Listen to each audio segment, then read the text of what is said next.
Hey family, welcome back to ReligionWinked TV. So I found another article to add to the beginning of the video I just did on the Brandon Bernard execution. Welcome to Religion Wing TV, where my spiritual ears stay. Execution of 2020 and first during a presidential lame duck period in 130 years. 40-year-old Brendan Bernard was 18 when he and four others abducted, robbed, and killed a couple in Killeen, Texas. In his final words before his execution in Terre Haute just a short time ago, Bernard apologized to the victim's family, told them he wished he could take it back, and asked for forgiveness. Paul Miles, with our news gathering partner WHAS Radio, witnessed Bernard's execution, and he was there when the victim's family gave an emotional statement. The apology and the remorse that was shown to the family and the fact that they regretted their acts at that time helped very much to heal my heart, and I can truly say I forgive them. Four more federal executions, including one Friday, are planned in the weeks before the presidential inauguration. And yes, you hear a burger frying in the background, y'all. I have to eat, okay? I do apologize. But while I'm in the process of making me something to eat, this article came up, so I just want to take advantage of it real quick. That way it will be at the beginning of the video I just streamed for like an hour. I did a pre-recorded, excuse me. So Bernard, he was 40, was convicted in 1999, they say, of 2 counts of murder and other offenses for his role in the kidnapping, robbery, and murder of a couple in Killeen, Texas in 1999. His execution was scheduled in October, just months after the Trump administration ended a 17-year hiatus on federal executions. Again, he's all in his feelings. Tonight, those of us who love Brandon Bernard, and we are many, are full of righteous anger and deep sadness at the actions of the federal government in taking his life. Robert Owen, one of Bernard's lawyers, said in a prepared statement on Thursday. Brandon's life mattered to us, his legal team, to his 2 beautiful and talented daughters, to his mother, brother, and sister, and to the countless people around the country who came to know him and his story in recent weeks. And that's true. You don't know of any of these stories until it make it to the national news or until it makes it to the federal level. Bernard and 4 other young men carried out a carjacking and robbery that led to the deaths of Todd and Stacy Bagley, who were in Killeen at the time to see friends and visit a church. According to court documents, 3 of the young men forced the Bagleys into the trunk of their car at gunpoint after approaching Todd Bagley to ask for a ride to their uncle's house. The young men took their valuables and drove around town in the Bagleys' car, pulling money out of the ATMs with Todd Bagley's debit credit cards. Then they drove the vehicle to a remote area on the Fort Hood military base where Christopher Villalba shot both of the victims in the head. Bernard doused the car in the lighter fluid and set the vehicle ablaze, according to court documents. Now, it's controversy. Couple different things being said. He was charged as an accomplice in one report. Here he's being charged with a little bit more, or being accused allegedly of a little bit more. Again, but he did not do the murder. Christopher Villalba did the murder, and he was recently executed, okay? Bernard was not an architect of the robbery plan, according to the court documents. He was 18 at the time. Now, we just read in one of the other reports that he was the mastermind behind everything. For the love of God, can white society and the lies thereof just tell the truth for once in their damn life? Seriously, this doesn't make any sense. So an initial autopsy revealed that Todd Bagley was killed by a gunshot wound, but Stacy Bagley's cause of death was listed as smoke inhalation. At trial, Villalba and Bernard were both sentenced to death. Villalba was executed by lethal injection on September 24th. In the days leading up to Bernard's execution, his lawyers filed a flurry of appeals and requests for a stay of execution that failed to alter Bernard's fate. His lawyers argued that the prosecuting team in Bernard's original trial withheld an expert witness who attests to Bernard's low position in the hierarchy of a local gang that the five young men belonged to. That information didn't come to light until 2018, according to his lawyers. Owen told Indy Star that this would have had an outsized impact on the jury's verdict because it contradicted other testimonies that described the gang as having no real leadership. So again, this whole thing is basically how they dupe and goop certain races in the judicial system, how they don't always have their I's dotted or their T's crossed when it comes to the black community, how it's always information being withheld or never given or disclosed so we don't know the truth. And with that being said, guys, enjoy this video that I have prepared for you. I appreciate you watching it on the replay. I'm going to do this on a premiere. If you in the live premiere, I appreciate that as well. Check this out. In his order Tuesday denying to stay Bernard's execution, Judge James Sweeney of the U.S. District Court of the Southern District of Indiana wrote that the expert witness's contribution wasn't compelling enough to challenge the juror's death sentence. Bernard's lawyers appealed that decision to the U.S. 7th Circuit Court of Appeals on the same day. They also submitted papers to the U.S. Supreme Court this week requesting that the justices halt Bernard's execution. Both courts denied the request Thursday.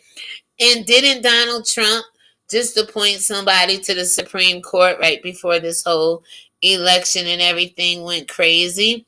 So with that being said, last week they presented their case to the Department of Justice's Office of the Pardon Attorney and requested that President Donald Trump commute Bernard's sentence to life in prison. Bernard is the ninth federal prisoner to be executed this year.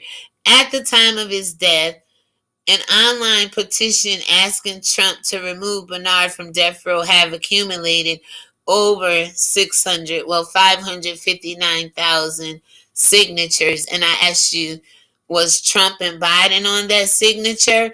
And with that being said, guys, check out this video and I will see you on the next live upload and or premiere. Peace. Shalom.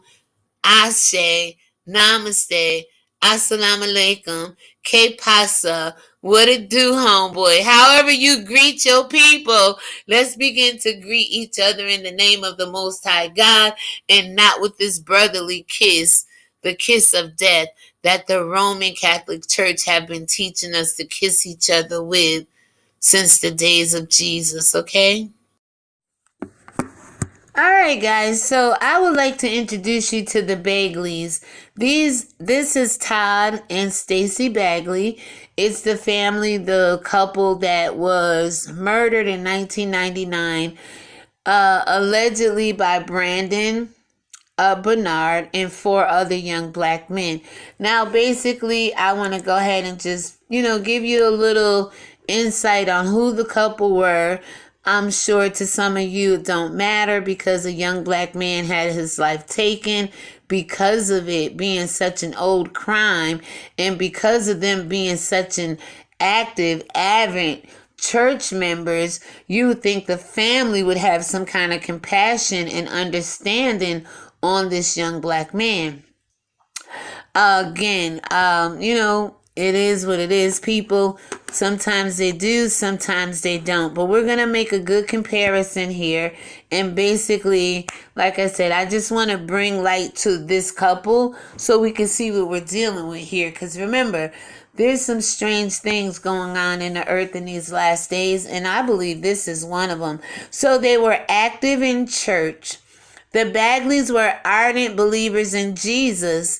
The couple were members of Jubilee Family Church, an independent charismatic church. Now, this was in Okaloosa, and they spent much of their time volunteering for the church. A fire had damaged the building, and the two spent hours repainting and repairing the damages. In addition to attending, volunteering, and attending church, Todd and Stacy actively preach Christianity. And it goes on to say, family and friends remembered them evangelizing on the street corners and discussing the Bible with people they just met. All right, so in Killeen, authorities say they were asking the teens who then kidnapped them to read from the Bible. All right, and so it also goes on to say they met in Texas. They reached out to troubled youth. Now hear this. Todd and Stacy were familiar with talking to strangers from all walks of life. In Okaloosa, they often met with troubled teens in parking lots. Not at their house, not at their schools, and brought them to Jubilee Family Church, where they served as youth ministers. Okay? Now, it goes on to say it was no surprise to the family and friends of the Bagleys that they would pick up the 5 young men who ranged from 15 to 19 years old back in 1999 when asked for a ride. It's, quote, "It's not like they fell into a based on naivety," the Reverend Bill Tevet of the Jubilee Family Church told the Des Moines Register in 2000. They were willing to help people. And I like that they said people and not black people or indentured servant people or, enslaved people. I really like the fact that they just left it here. People. That generally says when you don't put black and white on it, you generally just care for people. So anyway, guys, the Bagleys, they say, lived a humble life. They don't talk much about, children. I'm not going to get into all of that. I just wanted to bring, awareness to the couple that lost their life. Now, let's get into this whole church thing, okay? Because first thing the devil, the enemy, anybody likes to do to paint a picture out against black people in the judicial system is to make them look like they attend church, to make them look like they're good Christians. And I'm not taking this away from the family, not one way or the other, but we have a young white couple, decent looking white couple here, who connected to the church, serving Jesus, humble life, out ministering and evangelizing and helping people, run into 5 young black men. Allegedly, they asked them to read the Bible. The men asked for a ride.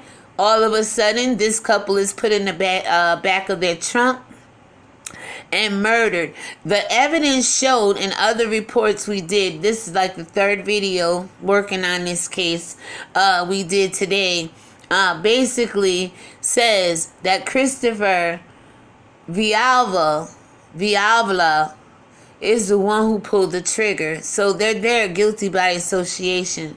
He was just executed September 24th, I do believe. So we got this couple, the Bagleys, associated with church, killed by young black men. Alright. We have another humble couple of 9 people, family, friends, and loved ones that I'm sure lived a humble life, that I'm sure served the same Jesus, that I'm sure did the same service and servitude and ministry within the church. Sure, they read the Bible to people and evangelized people and got people to come to church. I'm sure they cleaned the church and worked on the church and everything else in the church. For the love of God, they were in church serving the Lord when Dylan Roof came through and needed assistance. as he said, I believe back then, he wanted to seek God and change his life around and have a aha moment right there in the church. But yet, upon Dylan Roof killing the 9 families, couples, relationships, broken homes now. You know what I'm saying? Upon him doing that, right? He got served Burger King. And upon this young man being associated with someone who did the murder, he got his life taken. I would like for you to meet the Bagleys. And I do pray for their souls and spirits and the families, the loved ones. The family was the video you saw at the beginning of this video. So I do have compassion on what happened to them. But it doesn't negate the fact that a young white couple or a white couple period get killed by a black man and it leads to his death years later, when in 2015 Dylan Roof took 7 times the people, or let's just say 7 more people than the 2 that lost their lives here. And it just never seems to be any comparisons. So guys, I just wanted you to meet the Bagleys. Let me know what you think about them down below. And let me know if you see the light at the end of the tunnel when it comes to this kind of commentary. Because we're going to get there. If we don't shed any light on the darkness that is thereof, what are we doing on YouTube? What are we doing with a platform? What are we doing with a voice? What are we doing with our power, right? So I'm going to forever seek out and search articles like this where I can just try to bring some equality to the situation and just make it make sense on all playing fields, on all levels of life, okay? Because if you say all lives matter, such as in the Bagleys, then I'm sure all lives matter when it comes to the 9 who lost their life in Carolina there. And I'm sure it's the same way when it comes to Dylan being fed after a murder. They starve the young black men in the same situation.